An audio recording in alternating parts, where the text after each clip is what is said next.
Film diawali dengan memperlihatkan seorang kepala keluarga bernama John. Pagi itu, ia harus mengawali harinya dengan kesialan karena mobilnya diangkut paksa oleh pihak bank. Beberapa bulan belakangan, keluarga mereka ternyata mengalami kesulitan keuangan. John sehari-hari bekerja sebagai buruh di sebuah pabrik baja, sedangkan istrinya yang bernama Denise bekerja sebagai pramusaji. Untung saja kehadiran putra mereka selalu bisa mencairkan suasana di kala banyaknya beban kehidupan. Mike. Wow. I gotta go. If I ever seen a girl. By the way, mobil yang diangkut oleh bank tadi ternyata milik Denise. Syukur saja John masih memiliki mobil lainnya. Di Amerika, harga kendaraan bekas terbilang murah. Jadi jangan berasumsi kalau mereka ini orang kaya ya. By the way, karena mobil istrinya telah ditahan, mulai sekarang John harus mengantar anak dan istrinya sebelum berangkat ke tempat kerja. Mike adalah putra sematawayang mereka dan terlepas dari umurnya yang masih sangat belia, ia selalu ingin membantu kedua orang tuanya. You can have it if you want. Yeah? Remember? See you later. Alright, see you later. Singkat cerita, hari itu begitu selesai kerja di pabrik, John langsung bersiap untuk pergi interview. Rencananya, dia akan mengambil job tambahan demi melunasi hutang-hutangnya di bank.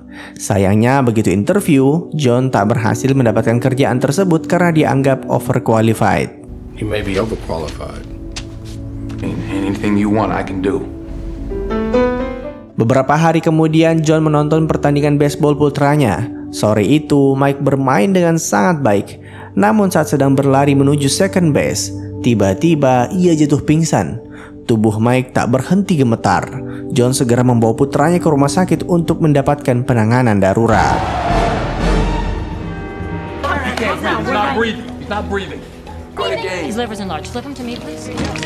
Nah, walaupun sedang kesulitan keuangan, Mike tetap mendapatkan pelayanan kesehatan yang layak. Semua itu berkat John yang rajin membayar asuransi keluarganya selama belasan tahun terakhir. Di ruang perawatan, salah satu dokter akhirnya menjelaskan apa sebenarnya yang terjadi pada Mike. Ternyata ia mengidap kelainan jantung. 70 below is in heart failure. Tak lama kemudian John dan istrinya dipanggil menghadap petinggi rumah sakit untuk menjelaskan secara detail apa sebenarnya yang terjadi pada jantung Mike. Ternyata jantungnya mengalami pembengkakan dan berdasarkan hasil diagnosis, kemungkinan nyawa Mike tak akan bertahan lama. Dan satu-satunya cara untuk menyembuhkannya adalah dengan cara transplantasi jantung. As his heart gets worse, he will become increasingly fatigued. And transplantation is a high-risk operation. Nah, masalah mulai muncul ketika pihak rumah sakit bilang mereka tak bisa melakukan transplantasi jantung karena dua hal. Pertama, sulit untuk menemukan donatur jantung yang sesuai dengan golongan darah Mike. Kedua, perusahaan asuransi langganan John kemungkinan tidak mengcover biaya operasi tersebut. Makanya sebagai jaminannya ia diminta untuk membayar uang muka senilai 70.000 US dollar atau setara dengan 1,1 miliar rupiah. Strict policy with regard to cash patients. And all you can do is sit here and talk about money. Drugs, you're looking at a minimum of $250,000. It's expensive for you, it's expensive for us. Dokter yang juga menangani Mike menyarankan agar John segera ke perusahaan asuransi langganannya untuk mengajukan peninjauan ulang. Jika komplainnya diterima, tak menutup kemungkinan semua biaya perawatan Mike akan ditanggung oleh mereka. Masalahnya, setelah dicek baik-baik ke pihak perusahaan, selama ini asuransi John memang tak mengcover seluruh penyakit. Perusahaan asuransi bahkan hanya mau membayar maksimal 20.000 US dollar untuk perawatan Mike. Switch carriers. Now you're telling me that I'm not fully... Look, you can file an appeal. Yeah? Dari sini, John dan istrinya mulai melayangkan berbagai surat dan keluhan ke perusahaan asuransi, berharap seluruh biaya operasi putra mereka bisa segera dibayar sehingga nama Mike masuk dalam daftar penerima donor jantung. You're sorry? I don't need you to be sorry. I need you... Yelling. Akhirnya, pihak asuransi membalas surat mereka. Sayangnya, kepala rumah sakit menganggap kalau surat itu bukan konfirmasi akan membayar seluruh tagihan, melainkan hanya membayar biaya perawatan sementara. Masalahnya, jantung Mike tak bisa bertahan lama. Jika tak segera dioperasi, kemungkinan nyawanya akan melayang dalam beberapa minggu ke depan. Mendengar hal itu, John tak putus asa. Ia segera menjual seluruh barang berharganya, mulai dari mobil, perabotan rumah, sampai dengan cincin kawin. Tak sampai sana, kawan-kawan serta tetangga John juga ikut patungan agar bisa mengumpulkan uang jaminan operasi senilai 70.000 US dollar.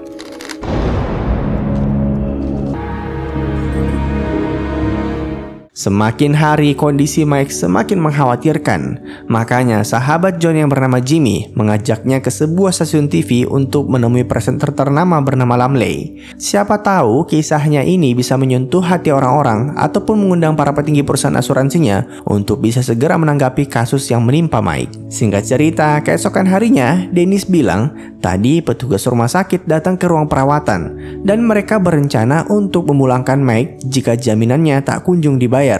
Dennis memohon agar John segera mencari cara untuk menyelamatkan nyawa putra mereka.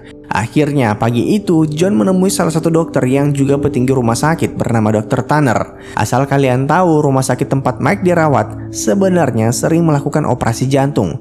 Tak kurang dari 300 operasi setiap tahunnya. Sayangnya semua itu hanya terjadi untuk orang-orang kaya. Makanya John sangat kesal dengan sikap Dr. Tanner yang sejak awal merendahkan keluarganya. Could you take your hands off me, please? Yes. Yes.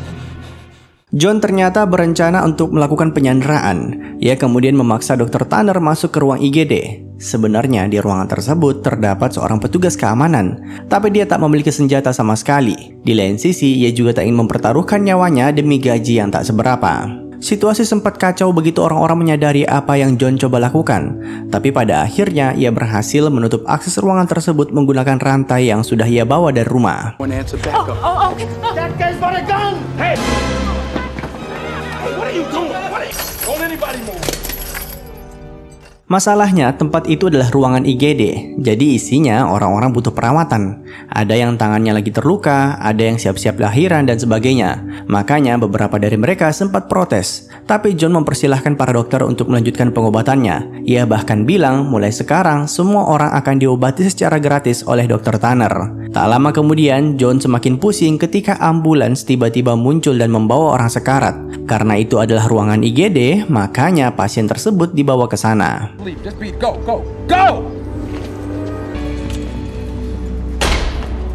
Sekali lagi John memaksa Dr. Tanner untuk melakukan operasi ke pasien sekarat tersebut. Ia bahkan sempat meledek apakah Dr. Tanner harus memastikan biayanya di cover asuransi atau tidak baru mau menolong orang sakit. Di waktu yang sama, polisi akhirnya tiba di lokasi. Letnan Frank akan bertugas sebagai negosiator. Ia mencoba menghubungi John menggunakan radio milik petugas pengamanan. Tanpa basa-basi, John hanya meminta satu hal. Ia ingin anaknya dimasukkan ke dalam daftar penerima donor jantung. I want my kid's name on the donors list. Now this is what I want. And if I don't get... I hear you loud and clear.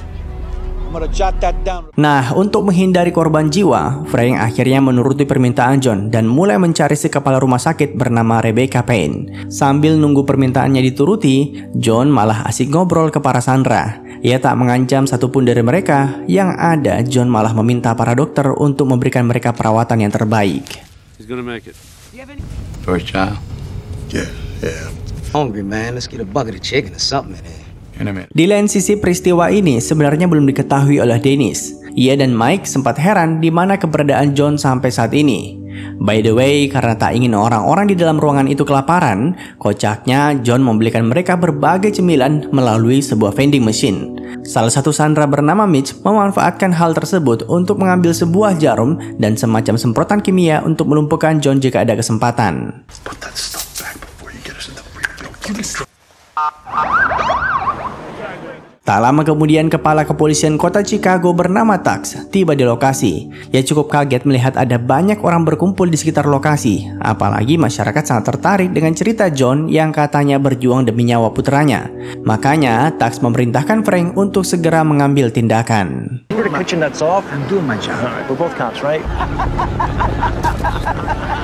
John bersama para sandera di ruangan IGD mulai saling berbincang. Ia sempat bertanya ke Dr. Tanner mengapa penyakit anaknya selama ini tidak terdeteksi, padahal mereka rutin check up ke rumah sakit. Ternyata itu semua karena ulah perusahaan asuransi. Salah satu dokter muda yang idealis di ruangan itu menjelaskan kalau para dokter sengaja tutup mulut jika pasiennya ketahuan memiliki penyakit khusus. Jadinya begitu penyakitnya sudah parah, polis asuransinya tak bisa lagi dicairkan.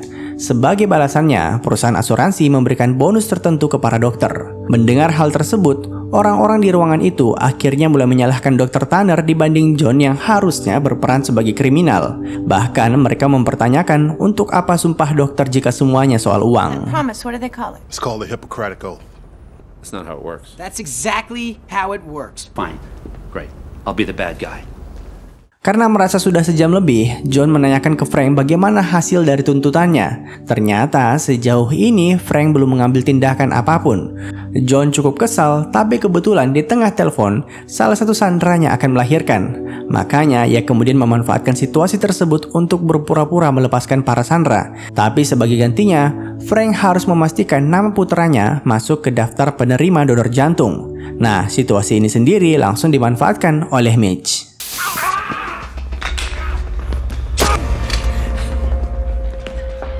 Tak satupun orang di ruangan itu yang mencoba membantu Mitch. Bahkan ketika ia meminta bantuan ke pacarnya, si pacarnya ini malah menyerangnya.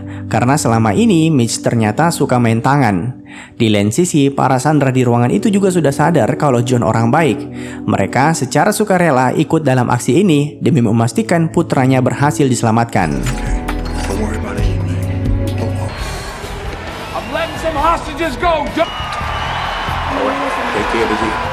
Orang-orang di luar gedung juga mulai yakin kalau John orang baik, berkat kesaksian para sandra yang baru saja ia lepaskan. Polisi sempat memaksa Rebecca untuk memasukkan nama Mike ke daftar penerima donor jantung, tapi sampai akhir Rebecca menolak untuk membantu. Pada akhirnya mereka hanya akan berpura-pura menuruti permintaan John agar ia bisa segera menyerahkan diri.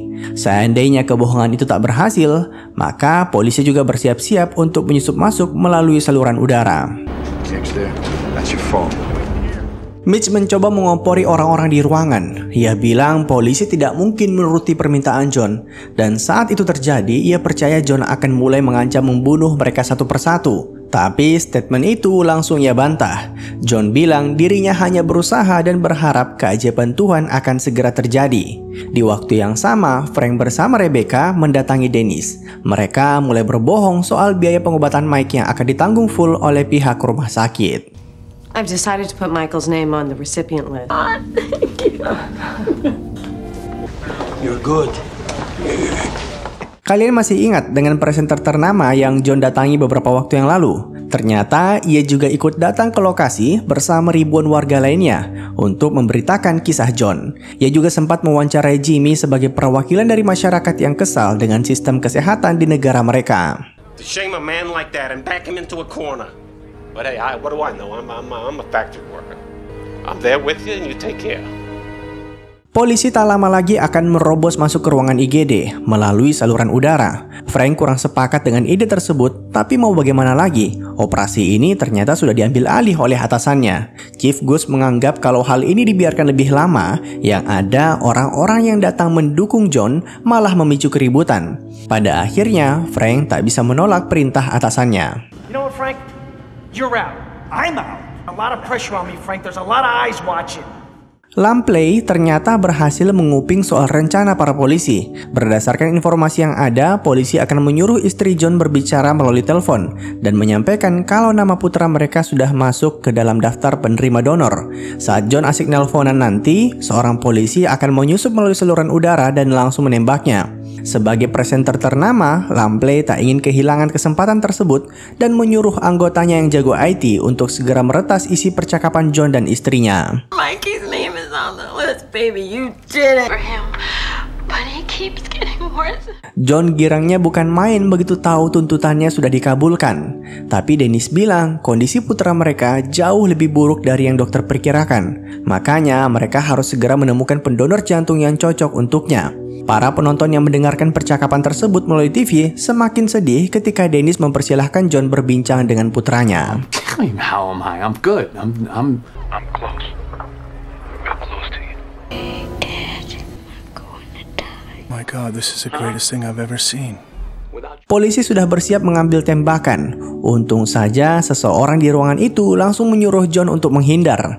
Sayangnya begitu ia sadar, tubuhnya sudah terkena tembakan. Walaupun demikian, tembakan tadi ternyata hanya melukai lengan John. He's not down. Signal and this whole thing just went out live over national television.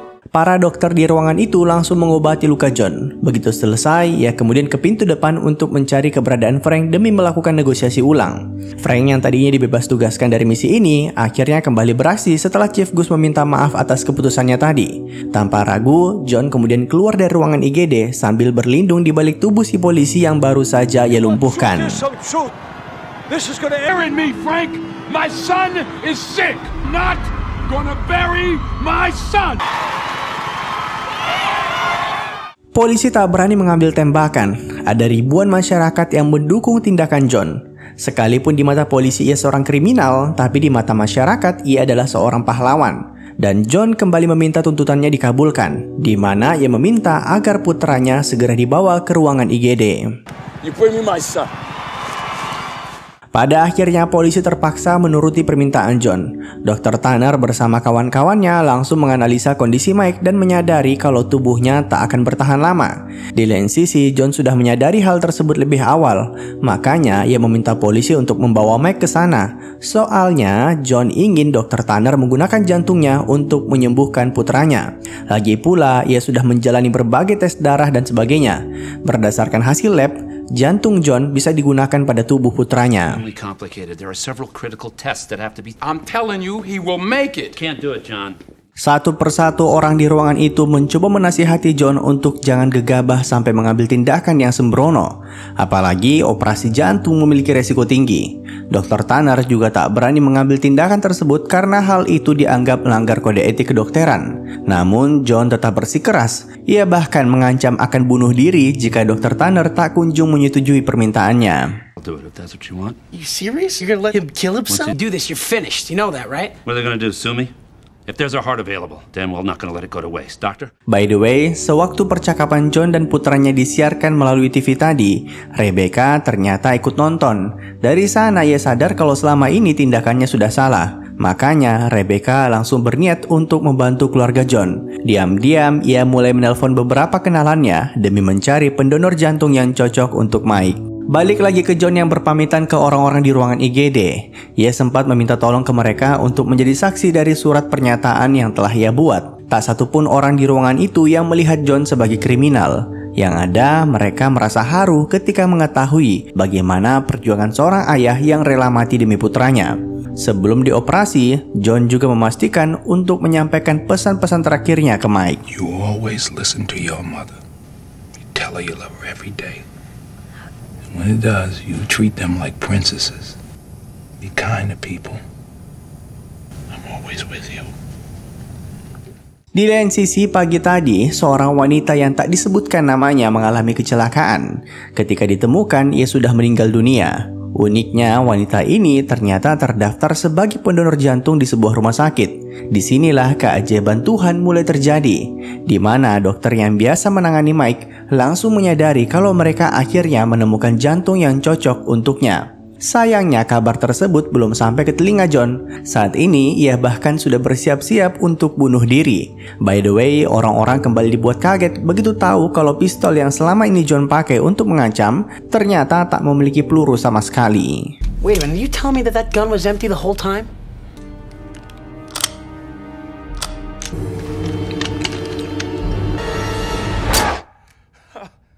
John ternyata lupa mematikan safety pada pistolnya. Pantas saja aksinya gagal. Saat ia mencoba menembak kepalanya sekali lagi, tiba-tiba Dennis menghubunginya melalui radio. Masalahnya, John mengira kalau itu hanyalah akal-akalan polisi agar ia segera menyerahkan diri. Makanya radio tersebut langsung ia matikan. Dengan tergesa-gesa, Dennis segera lari ke ruangan IGD untuk menghentikannya. Syukur saja John belum terlanjur bunuh diri. Di lain sisi, karena tuntutannya sudah dipenuhi, maka berakhirlah semua aksi penyanderaan ini.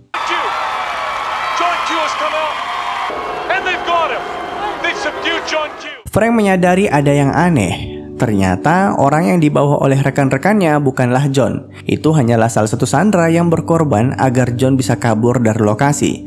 Lebih tepatnya, pergi ke ruangan operasi untuk menyaksikan putranya. Frank tak lama kemudian menyusul ke ruangan tersebut. Namun, ia mencoba memahami situasi yang ada dan berencana untuk menangkap John ketika operasi Mike sudah selesai.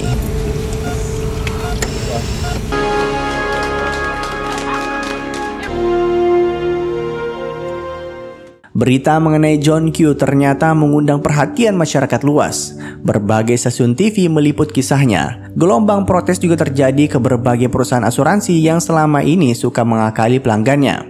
Dan singkat cerita, 3 bulan kemudian, John akhirnya disidang. Para juri sudah berunding dan sepakat kalau John tak bersalah atas percobaan pembunuhan para sandera. Tapi di lain sisi, ia dianggap sudah melakukan tindakan kriminal karena menyandra para pasien di ruangan IGD. Atas tindakan tersebut, John akan dikenai hukuman 2-3 tahun penjara. You alright, Slugger? Yeah.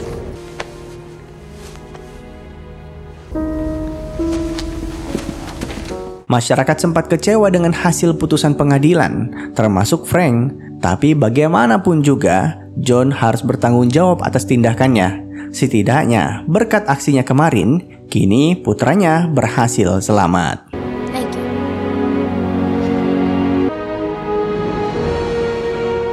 Dan dengan begitu, film pun tamat.